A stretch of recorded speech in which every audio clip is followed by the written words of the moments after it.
Hello everybody and welcome back to Certified Collectibles. This is another episode of First Appearance of the Week. This is Wednesday, March 5th, 2025. We'll be giving you all the first appearance in your comic shops today. Now this week we got a pretty good video for you guys. I think we have 4 first appearances, 2 honorable mentions, so 6 titles on all to go through.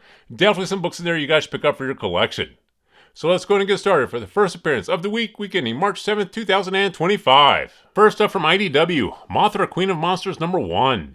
This features the first appearance of Antra, an ant-like kaiju. Now we put this on the list because IDW is one of the small press publishers that does get a lot of their titles picked up an option for small screen, big screen projects.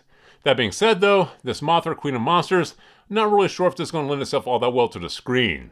You know, if they actually just bring this character, this Antra character to the screen, you know, that'll definitely send collectors racing back to the secondary market to find the first appearance of that character. But this title series itself, Moth, Queen of Monsters, not really sure if that's actually going to get picked up and hit the screen. Now, Mothra does have a legend and mythology surrounding that particular character, so that will garner some interest in this issue. But like I said, unless they do something spectacular with this character, this new Antra character, you know, collectors and fans aren't really going to know about this character. If it hits a screen, of course, everybody's going to race back and try to find it. But if it doesn't, if it just stays in this title series, goes nowhere, then this is one that may not have all that much importance in the future.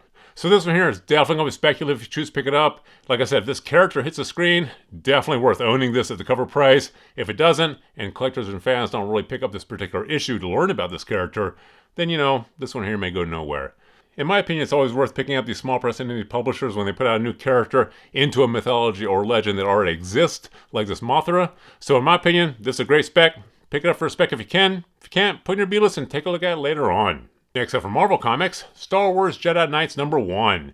Now this is one we do think you should definitely pick up for your collection. We always recommend picking up these Marvel published Star Wars titles. You know, Marvel Disney is still churning out a ton of media for Star Wars franchise, and you know, any of these characters they introduce into the comics, if they hit the screen, collectors do race back and try to find these first appearances. Now this is the first Marvel series to take place in the prequel era, with Jedi including Qui-Gon Jinn, Obi-Wan Kenobi, Yoda, and Mace Windu. This also features the first appearance of Carlos Wrath, the first appearance of Vecna Mooncrest, and the first appearance of Sierra Longa.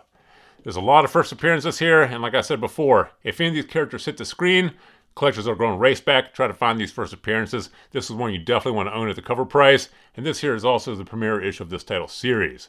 This one here has a lot going for it, one we do think you should definitely pick up for your collection. Next up from Marvel Comics, Web of Spider-Verse #1. This features the first appearance of Spider-Prowler and the first appearance of Count Spider. Now, just like those Marvel published Star Wars titles, we typically always recommend picking up the first appearance of new characters in any of these Spider-Man titles. You know, Spider-Man, the most heavily collected and most popular franchise for Marvel Comics, anytime they introduce a new character into the universe, these are books that are definitely worth owning at the cover price. You know, if they go nowhere, you're out a couple dollars, but if they go big, you're definitely going to want to own this book at release. So this is another one we do think you should definitely pick up for your collection. And finally for Marvel Comics, Wolverine #7.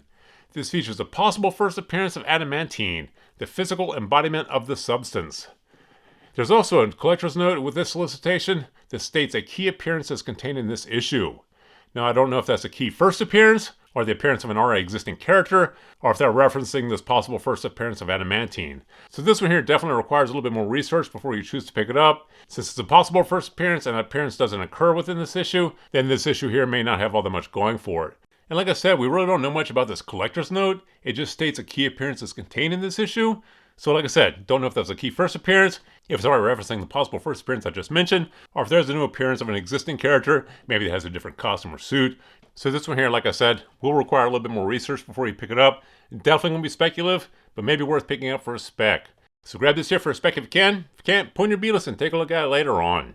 And now for the honorable mentions. From Marvel Comics, Ultimates #10. This issue introduces the Ultimate Red Skull. Now it doesn't state that this here is the first appearance of this Ultimate Red Skull, so it may not be. It may just be introducing the Red Skull into this particular title series. Now, just like all the other Ultimate titles, we do recommend picking these up when they introduce new characters, even if they're not the first appearances. You know, this here is an incredibly hot series. These books have done very well. Anytime they introduce a new character, these are books collectors definitely want to pick up and own. So in our opinion, this one definitely worth picking up. So go ahead and grab this one here for your collection. And finally from Dynamite Entertainment, Darkwing Duck #1. This here is the premiere issue of this new title series. We put this on the list because Darkwing Duck has a huge fan base, huge collector base. People love Darkwing Duck. There's Disney collectors that out of all the Disney characters only collect Darkwing Duck. So Darkwing Duck, like I said, huge fan base, huge collector base. The fact that this here is the premiere issue of this title series, in our opinion, this is one definitely worth owning. Like I said, this here has a fan base and collector base, the size of which would probably surprise you. So this one here, in our opinion, another great pickup. If you can, grab this here for your collection. So there you have the 6 titles we have for you guys this week. Definitely some books in there you guys should pick up for your collection. So please feel free to drop some comments in the comment section below. Thumbs up if you like this video. And as always, please remember to subscribe to the channel for more videos like this. Thank you for joining us here at Certified Collectibles, and we'll see you again next time.